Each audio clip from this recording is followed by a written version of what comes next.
Well, maybe you're a YouTuber, you're here making these TikTok videos, and you get 2 likes, your grandma, your mom, and shit. And you're like, oh, where the that shout out to grandma and mom, bro. You gotta start somewhere, bro. Appreciate y'all watching it right now. You ever have that realization that, man, all my friends from high school or like all my friends from that job that I used to work at, I don't hit none of them up. I mean, and it's a young people thing, right? Like, you just forget about them, right? But you shouldn't. You should like go back, talk to that manager that, you know, was kind of cool, you know, or like talk to that friend in high school that, I don't know, you shared an art class with, and you might have like smoked weed one time, but afterwards, you know, you found your own crowd, and then they found their own crowd, because it was the person that they knew before you became the rapper, the comedian, the YouTube TikToker, podcaster, right? So like, man, that's something I'm struggling right now. I'm ravaging, I'm just scavenging. Yeah, I'm singing my shit like poetry. I don't do this though, I'm a comic though, but y'all already know how it is. I'm coming, it's like I'm homeless, man. I be fussing, y'all already know I be gussling. I be getting my Glocks. Yeah, I've been checking the Glocks. Y'all already know how it is. I'm looking at my Glocks, looking like a baby uncle. You know that. I'm saying y'all can put that on the back of the TV. You got it on the mic. The kettle got put out with the commercial, cause Hey, that shit was live, bro. I mean, do you want to keep doing this one, or like you want to put like maybe like one of these? We'll roll into the podcast with that shit right there. All right, we roll into the podcast. First ever collab. I appreciate it. Yeah. It's right here, a little mashup. This is like it's like the first test tube mashup. It's like one of those episodes you used to watch with Timmy Turner. Timmy Turner would be on. You remember when he collabed with fucking Jimmy Neutron? Yeah, Jimmy Neutron. Was crazy. That shit was man. It's what this is like, bro. I feel like I'm living it right now. Well, I was looking forward to that. How when as soon as they started promoting that shit, that was like next week they gonna drop. This is like the creation of the Reese's peanut butter cup. You know what I'm saying? Like, he brought the chocolate. I became the peanut butter, and Test Tube just became the oven. You know what I'm saying? Yeah. Pretty much what just came. This is what just came down, bro. This is what happened. So I can see a collab in the works, huh? You could be on the next project. Hey, just give me a set for one of your shows. Let me do like 10 minutes of comedy. It's good. Let me just That'd do. Be sick if you threw some comedy in the middle of a show. I mean, if you feel like it, that's such a collab. But it's entertainment, so it's like everybody wins. Like, you know what I'm saying? Like, who don't want to turn up in there? Like, you know what I'm saying? Do that shit. It's hand in. It's like comedy and music go hand in hand. Like, if you're a musician, maybe you want to watch some comedy or listen to a podcast after a show or something, or while you're driving. If you're a comedian, you don't want to hear words, so you just want to hear a rhythm, a vibe, and you listen to music, bro. Vice versa. Bro. So like you'll listen to more of like music and shit, and I imagine like as far as like artists, I mean I'll really listen to a little bit of everything, because I work like 9 to 5, I work 9-12 hours a day. So I'm gonna listen to podcasts, listen to albums and all that shit, bro. But I get it, bro. Once you went, like, if you're doing music, making an album, you one dedicated motherfucker. You really believe in yourself. You can go and turn that album on, bro. That shit has been playing in the studio. You know, some shit that happened to me that this is why like I didn't stop rapping, but I try to like stop going to like music open mics to rap. So my brother, he works at Guitar Center. He's been a musician all his life or whatever. He plays guitar, percussion, baritone, tuba, whatever, right? So he invites me to this like jazzy place, right? So and he's like, hey, Kex, because that's my other name at the SWAT, Kex from Enrique. It's like Kike. Yeah. But when I came here, everybody started calling me Kike, which is wrong. Right, it's racist. Yeah. So I was like, just call me Kex. Just call me Kex. Yeah. And I started rapping, right? And I was like trying to just rap something smooth. And then they started playing like a funky reggae or whatever. And I was like, okay, you know what? I just want to be myself right now.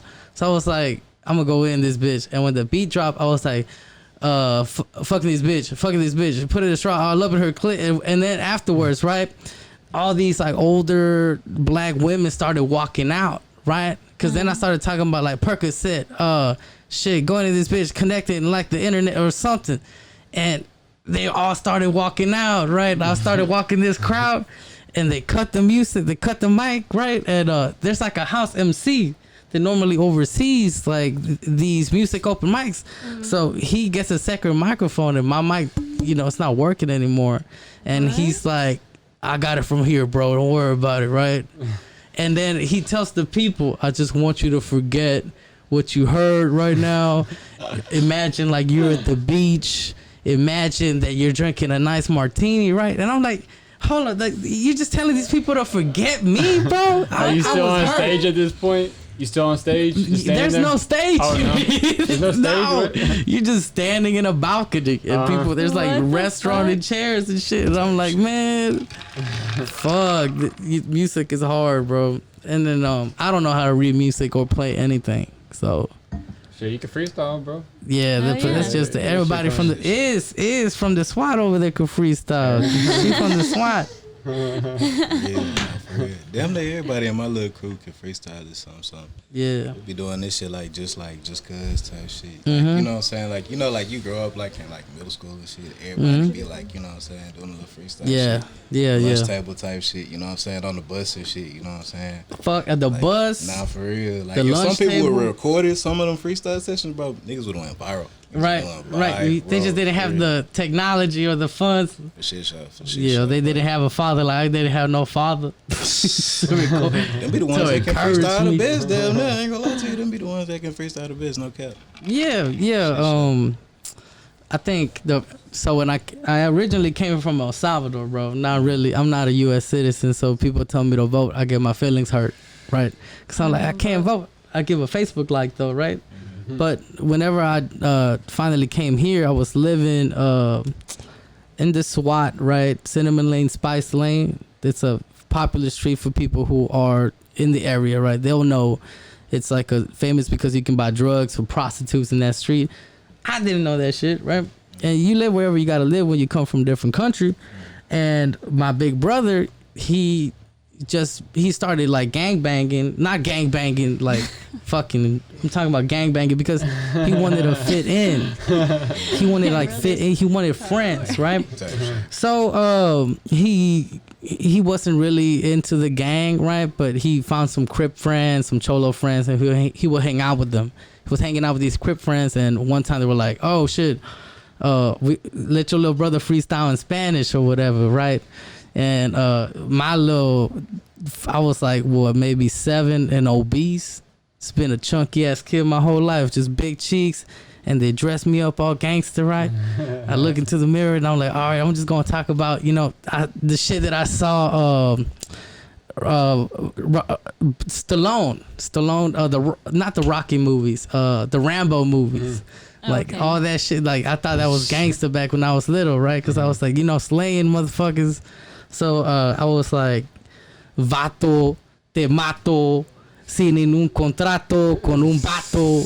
And what that means in English is like, motherfucker, I'll kill you in the jungle without a contract with a bat or something like that, right? And I did like one line with them, and they thought it was cool, right? So bro, I bet you it was cute as fuck. They bro. thought it was cool. So I thought I was cool for the longest, right? But then I got scared when my brother came back home, like beat up, like his fucking eardrum was like busted. Somebody had hit him with a PCP pipe. You know what I'm saying? Damn. Yeah, PCP pipe. Not PCP the drug, PVC. Yeah, PVC pipe. Yeah. But the dude that hit him with the PVC pipe was on PCP. He probably was. And these cholos and angel does. I don't know. But yeah, man, I feel you, bro. Then after that is you become comfortable with like your clique, right? They freestyle in the car for fun and shit. And then in the restroom you freestyle, or outside. Anytime you hang out with your day once, you want to freestyle with them. Freestyle going down, no bullshit. Especially everybody vibing and shit. Anytime you get drunk or high, bro, and you with the homies, your freestyle's going down. Instrumental's going I'm on. telling you, bro, if my other producer was here, bro, he would be in this whole freestyle for shit. Hell yeah. Shit show. Shout out to my boy Super Manly. You know what I'm Super saying? manly? Super Manly. Super manly. Yeah. Shit. You know what I'm saying? Whole lot of Mo City shit going on. Shit, Super manly sounds like he got some strong shoulders, bro. Go carry a whole family.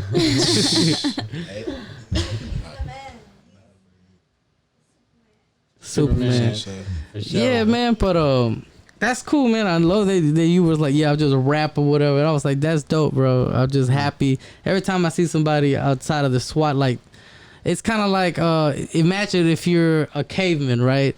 And you know how to make a fire, right? And the fire's your freestyle. You know how to make a fire too.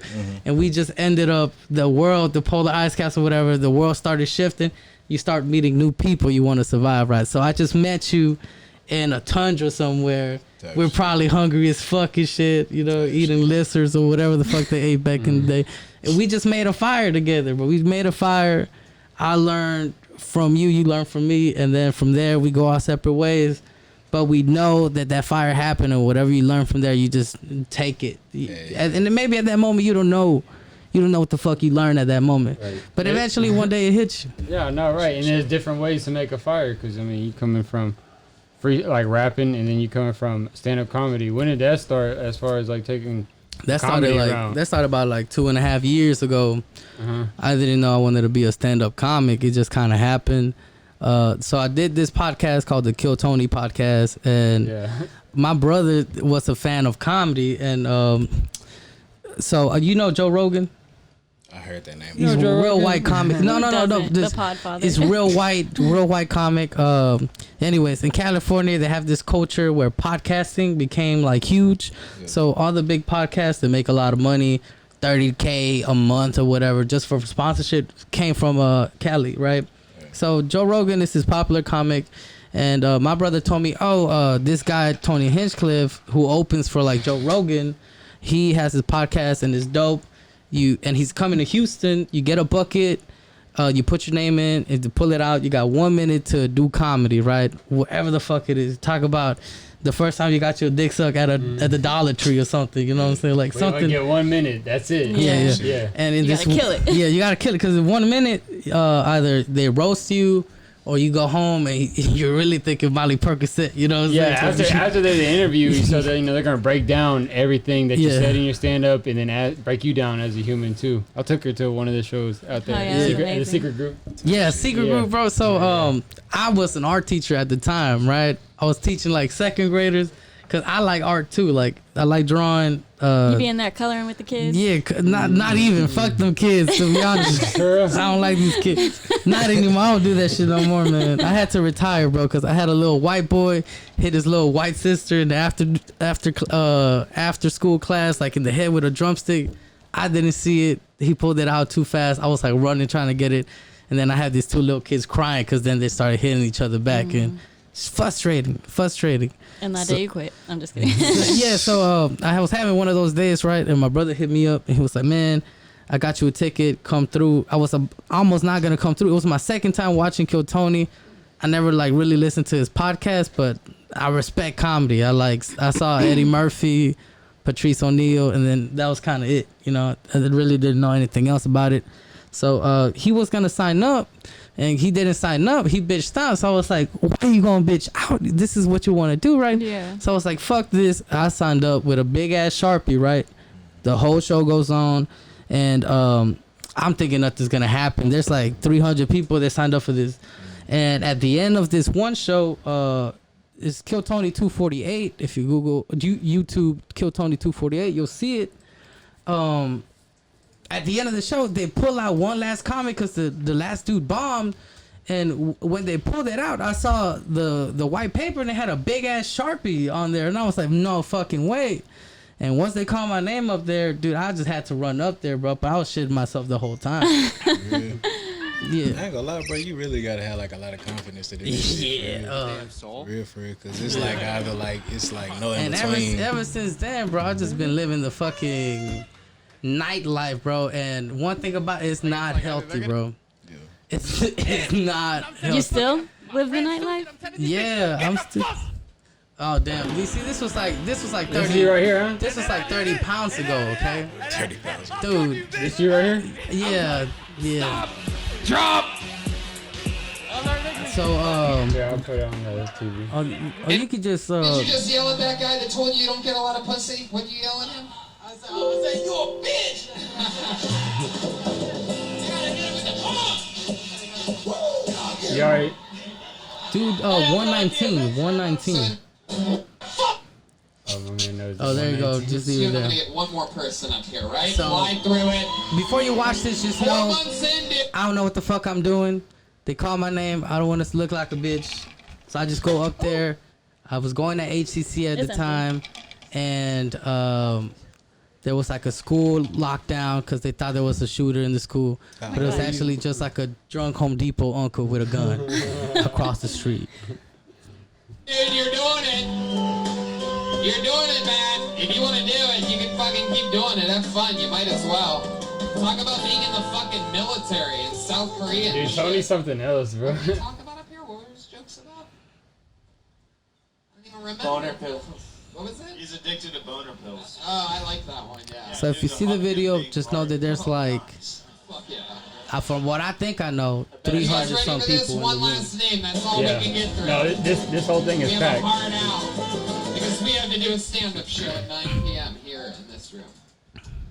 Tony's an intimidating guy, bro. Yeah. That motherfucker got a smart ass mouth. And if you're from the spot, like you don't really know white people. Like But there's some white people out were you there. listening to the podcast before? Nah, You didn't know about it? I saw it live 8 months before this. Yo, how you doing? Good. Hey, Sean, hold me up here finally. This is my second show. I was at the schoolhouse today, and I saw like 4 cops. They were like mad black, just mugging. And I was like, all right, cool, man. I'll just walk over here this way. Like, all right, man. They're not looking at me. They're probably like in traffic or whatever. I don't give a shit. So I go into school, and then I see another mad black cop, and I'm like, what the fuck? What's going on? And he's like, get the fuck down. I'm like, oh shit. What the fuck am I doing? And he's like, there's an active shooter. And I'm like, oh shit, there's an active shooter in the fucking building, man, fuck this! And I'm telling my friend Susan, I'm telling this bitch, get the fuck down, Susan! Get the fuck down! Bro, they Shut the love fuck me. up, bitch! Susan, man, I wanna fucking die today. I'm still fucking high school. I wanna get a college degree, bitch! Alright. And then I got up and I was like, fuck. Active shooter's not even here, man. I'm just fucking, got my fucking cortisone going. Had a bad day. Shit. Give me a fucking Starbucks coffee cup now, fuck. What else? Wow. Bro, hey, you killed that hoe, bro. You killed that bitch, bro. Thanks, man. I remember I was actually listening to Kill Tony for a while, and I would Houston episodes. I was like, oh, I was really looking forward to watching those. But yeah, the first 2 acts before it, dude, it was super dead. And then I remember you came on as kind of just like a little last chance. Tony's like, man, fuck it, let's go ahead and get someone else. Get the Word. like, bro. And I was sitting there, having my earpiece in. Yeah. Bro, I was fucking dying, bro. I was like, bro, I gotta look up this kid, bro. Is he here in Houston, bro? This is funny Yeah, as I'm fuck. here in H-Town, baby. And That's fucking crazy. So, man, it was just like, it was just like chance, bro, like unprecedented. so what happened after that? So after that, Did he like call you up and be like, hey, you want to come on the pod? or so what? so he told me like, hey, if we're ever in Houston, hit me up and I'll make sure you get on, right? So I was like, cool. But now like nobody holds your hand when you're doing anything, right? So, and I also didn't know anything about where to do open mics or like get booked in shows or how to get better. Cause Was this your first show? that was my first comedy experience ever. I never had done comedy before this. Yeah. Right, so when I started this the day after, That's crazy. I woke up like, man, did that shit really did happen? It was all a dream. I'm just kidding. So I started going back to the comedy club, the Secret Group, which is like downtown, and I started talking to like the host of the mic, and then I started like getting into like, okay, Monday you go to Rudyard's, Tuesday you do Boondocks, Wednesday you do Darwin's, Thursday you go back to the Secret Group to hit back of the bus. Friday there's no mics because it's for shows. Saturday, a Secret Group at midnight. You hit Speedball, and then Sunday, Secret Group has an open mic again. So once I got like this open mic schedule, right, I just started going to open mics, practicing. It's kind of like, oh, if you wanna, where are all the music open mics at, so I could practice my show. Type shit. And before industry yeah. mixers, showcasing. So you just do that, just like a musician. You just find these open mics. People start listening to you. You start networking, and when the show finally comes up, and somebody's like, "Hey, I want to book you to do this much time, right? How much money up front?" You figure that shit out. Make sure you're not getting undercut, and you just start from there. Build your social media up. And stay relevant. You got to keep doing it because I feel like I felt in my mind that if I was just to stop and just to wait for Tony to come back, then the second time I would have fucking bombed. Right. Yeah. And then you got to wait for like a whole nother year. He don't come around. Oh yeah, no. So I was like, man, it's kind of like you know, like the due date is coming. It's kind of like expecting a baby. Like in 9 months, this shit's gonna happen, and I better be ready for it. You know. Yeah. So you kind of like I just had to practice. I just had to keep practicing, and it's not easy, bro. Cause the second time I feel like I did good. Third time at an open mic, ate a bag of dicks. And How was that? You gotta eat a bag of dicks, bro, just to know. Cause I was at this bar, Darwin's, right, and that's at Gua Street. If you go to the Heights, Darwin's Pub, Wednesday open mic to this day, it's open for comedy. If you want to do comedy in Houston, people even rap there. I rapped there one time actually, just off a goof, just because. That was fucking what you on. Yeah. I'm already knowing. So anyways, right, I'm over here at Darwin's. I'm like number 25. This crowd is dead, drunk. There's some LA dude that's cocained out at the front, right? Fucking pretty boy, whatever, you know what I'm saying? PC progressive, white PC, knight, baby. white knight cup, you know, in the front. And he's like watching everybody like, that's funny, you're brave and shit. And when I go up, I decide to do this exact same set, but I'm like just screaming it out because nobody's paying attention. But I scream to the top of my lungs where it becomes uncomfortable to the human ear, right? So this motherfucker gets up. Well, I thought he was my friend at first, you know, because we had like smoke. I had smoked his weed. You know, sometimes you got to be a parasite and smoke other people's weed and shit. So I smoked this motherfucker's weed beforehand, and afterwards, I called out this girl because she was like talking to somebody with a little backpack. I was like, "What you doing? Selling Xanax or something?" While I'm up here, this bitch was actually selling Xanax while I was doing comedy. You still got a number? Now she's mad at this like obese girl. She's like mad at me now, right? Because I'm calling her out and shit, right? So I get downstage, bro. I'm like mad. I'm like, I'll go outside, and the first thing this LA guy tells me is like, I just want to let you know that although you guys that go up there are so brave, you guys are so brave. I couldn't be able to do that. The things that you do up, and whenever somebody tells you that, you just want to kick them in the dick, bro. Like, you know what? Just ignore me. Just ignore me. Don't like say nothing. everybody else, bro, because I know what happened. But afterwards, I asked him. I was like curious because I wanted to know. I was like, how come you walked out of my set and not everybody else's, and they all sucked as bad as I did that night? And he was like, "Cause man, my mom when I was white years old, she used to fucking scream at me, and you went up there, you started screaming at me, and I'm not gonna let you scream at me. I think it's rude." So he had like some childhood trauma that I had activated. So he, you know what I'm saying? Like, and then you just have to, okay, once you do fail at something, or you rap or something and it's flat, or like you rap and you do a show and people are not paying attention, you just gotta tell yourself, all right, pick yourself up, you know what I'm saying, dust your knees off. When is the next open mic or show that I could perform at? Just get it over with. Get a new fucking taste. Redeem yourself, basically. Like, you know Pretty what I'm much. saying? Like, just if like something didn't go your way, you can't just say, "Oh, it didn't work out." You know what I'm saying? You gotta dust yourself off and do it again. Yeah. It's the only way you're gonna get better. You build tough skin, man. Rap, music, or comedy, bro. You just start building tough skin, man. Entertainment, period. Entertainment, period. For real. Yeah, well, maybe you're a YouTuber, you're over here making these TikTok videos, and you get 2 likes, your grandma, your mom, and shit. And you're like, oh, fuck, where the fuck are they? Shout out to grandma and somewhere, mom, bro. You gotta start somewhere, bro. Appreciate y'all watching that right now. For real. That's love, for real. Yeah, I ain't gonna lie, like my grandma be jamming my shit. I ain't gonna lie to you. My yeah. grandma, No she be fan jamming grandma. my shit. No That's cap. My grandma don't speak English, and I don't do comedy in Spanish, so she don't know what the Type shit. fuck I'm saying. So I'm talking about her bitch ass. I'm talking about her bitch ass, though. That's funny. That Yeah, shit's man. funny. So you still going with the podcast? So I did a podcast, Life is Hard, Laugh It Off, and the studio actually got put on hiatus because of COVID, but we were recording every Saturday. It's me and some 3 older comics and like other comics from Houston. We just talk shit, talk about news, talk about relationships, love advice, anything in the world. Just kind of like this podcast, talk about whatever the fuck we want. That's like the good thing That's about the best being, thing about it. Yeah. or like the good thing about like producing your own music. You know what I'm saying? You can rap about whatever the fuck you want. For real, I ain't gonna lie to you. That's like one of the live things about it. That's really down though. I don't want to stay like independent and shit because you can drop whenever you want to, however you want to. You can be creative as fuck. Because once you sign, they be like, oh nope, you drop here. And if they don't fuck with it, they be like, nah. It might be something you really, really fuck with, and they be like, nah, we don't like that. And it's just like, you know what I'm saying? It's just like that moment to where it's just like, it ain't all that. You know what I'm saying? I feel you, bro. Like they're like, Jay, we don't want you to talk about fucking bitches sideways and, you know, grabbing these wigs and coming on the wigs and putting it back in the heads. We can't have you talk about that shit anymore, Jay.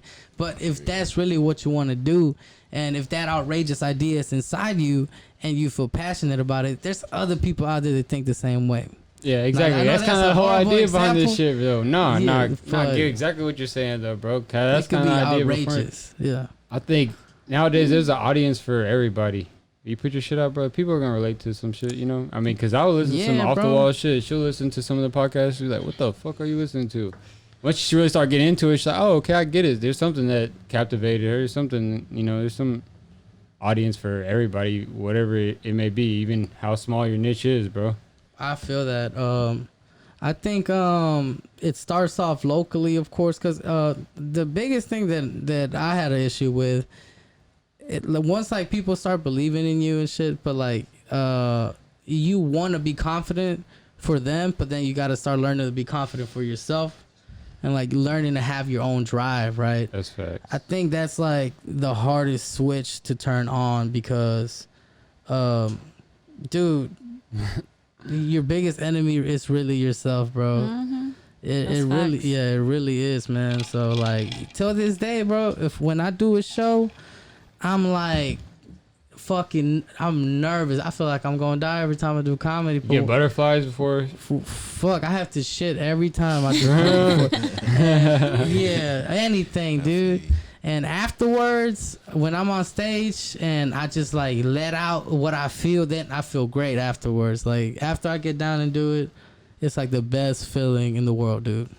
After you get done doing it, what about in the moment? Are you still nervous? In the moment, you're just living your own movie. You living your own movie, bro. And once you feel like, once you don't give a fuck, it's whenever you can be so in the moment that no matter what happens at that time, bro, you can't be stopped, dude. That's the hardest thing to let go of, bro. Is to like fully not give a fuck, even once you dive into this shit. Give a fuck. Yeah, bro. It really is, man. And I got a house show the 24th that I'm doing, and I don't know what the fuck's gonna happen that day, dude. I might feel like shit, dude. I still gotta go do it, man. I think the second hardest thing about being a comedian, or entertainer, is that consistency, bro. Because you can have a bad day, and that bad day ends up being a bad week, and then afterwards you just want to sit at home. Sometimes I get motivation from that, though. I'm like, man. Because I'll go back and edit these podcasts. I'm like, damn, what the fuck you saying right here? This shit doesn't even make no sense. I just looking forward to the next podcast, the next chance I have to prove myself, to take what I've learned from that and try to do a little bit better, bro. It's really the only way you're going to get better. It's like damn near like watching film on the crew. Yeah, pretty much, basically. Like you just want to like be the best at like what you're doing. You know what I'm saying? That's kind of like if I do a song, like I really listen to that song like damn near 1,000 times, like for real. Word. So it's like if it's anything I don't fuck with, the next time I go to the studio, I'm changing everything that I don't fuck with. You know what I'm saying? Until it's like perfect. You know what I'm saying? To where I'll fuck with. You know what I'm saying? So it's kind of all about like, you know, like you said, the consistency too. Cause bro, like that's hard. It's like, bro, like people gotta realize, like as an artist, when you like underground, like you not like Drake yet. You know what I'm saying? Like you just dropping in, like, oh shit, he dropped. You know what I'm saying? Nah, you want to get to that point, but like you gotta get your shit out. Like you know what I'm saying? You gotta spread your shit. You know what I'm saying? You gotta get it how you can. You know what I'm saying? You gotta spread the love. Yeah, man, that staying hungry mentality is what's necessary, bro. What do you think? Like a lot of people, like, man, with Eminem barely started, he was talking about his daughter Haley. That shit went hard. What happened with him after the relapse, right? Because once you get to that point, and I don't know, because I am not at that point. Once you get to that point where you actually do make it, who knows what that's like? But from what everybody else says, once you like start sleeping on silk sheets, you don't want to get up in the morning. What that means is like Floyd Mayweather, once he became champion and shit, and he's not running as much, yeah, he's gonna have a hard time during the fight. But Floyd Mayweather's a beast in himself, right? But like anybody else, once you get to that point and you get comfortable, man, that's whenever shit, you get bit in the ass and that person right behind you takes your slot. Yeah, you know what's crazy too about like the people that do make it to the top and do get comfortable is those kids that they have. They don't have the same drive. There's a lot of like athletes, champions come from just these fucked up situations, you know, having just this pressure on them from a young childhood, and that's kind of what builds champions. But then when these champions get to a certain level to where they can provide for their family, their kids have it all silk sheets and rose gold, then what it is for the future of the kids, bro.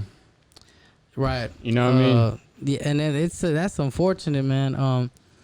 A rag to riches story. Like there's still kids that come out of it great, like fucking Childish Gambino. Yeah. He's always raps about being a rich kid. I don't really know his Wikipedia. No. I think he's doing good though. I think you know what I'm saying?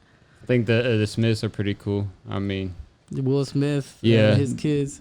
Yeah, they know they're little oddballs, but I feel like they all doing pretty well. Yeah, man. With their own shit going on.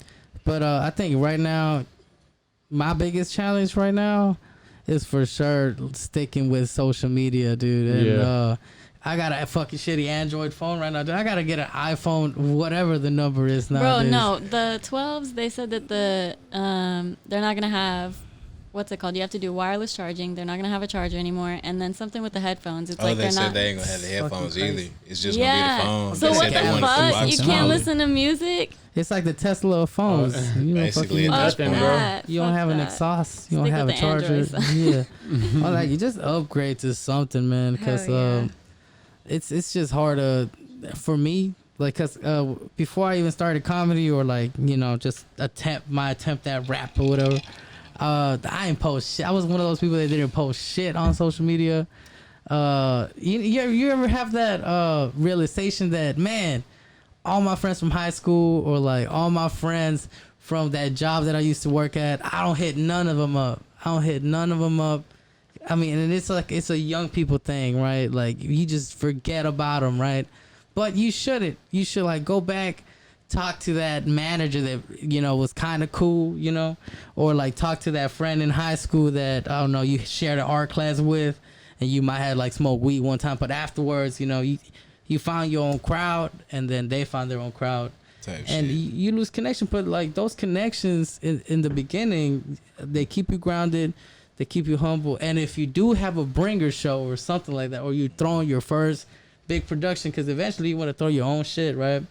Those people come out because they remember that you actually have a link to their past that's like really ingrained, because it was the person that they knew before you became the rapper, the comedian, the YouTube TikToker, podcaster, right? So like, man, that's something I'm struggling right now, because I just realized the other day during the pandemic, right? Like I had maybe my grandma, my mom tell me how am I doing, right? But everybody else, not that I feel emotional about it or anything like that, but I'm like, okay, man, I feel like I haven't even messaged anybody if they're doing okay during this shit, or like all my comedian friends or like musician friends, like. Is that because you're not being consistent on social media? Because like a lot of people just live their life through social media. Or not like message, you're right. You're right about that. But like actually sending them a message, or even better, like giving somebody a phone call. Like when had this the last time you call your friend, like, hey, bro, you broke up with that bitch 3 years ago. You know what? I just stopped fucking with you because you just became XXXTentacion's biggest fan and shit. And it's just too sad for me right now. Another game. How you doing now? It's 3 years now. Doing? What's up? What the fuck is you up to, man? No, for sure, bro. Are you doing anything on your social media now, like putting any clips of these stand-ups? I'm aspiring to do it, right? My social media is there. If somebody messages me, for sure, I'm doing shows still. Mm-hmm. I post them on my story, post them on my Instagram, any other shows that I do.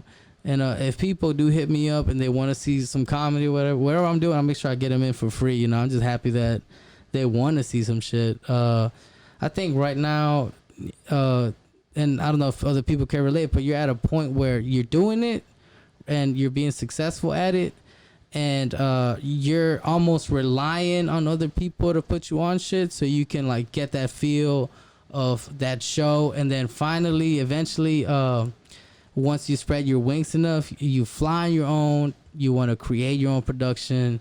And once you have because nobody's going to clean your car like you clean your car. So same thing with being a rapper, being a comedian.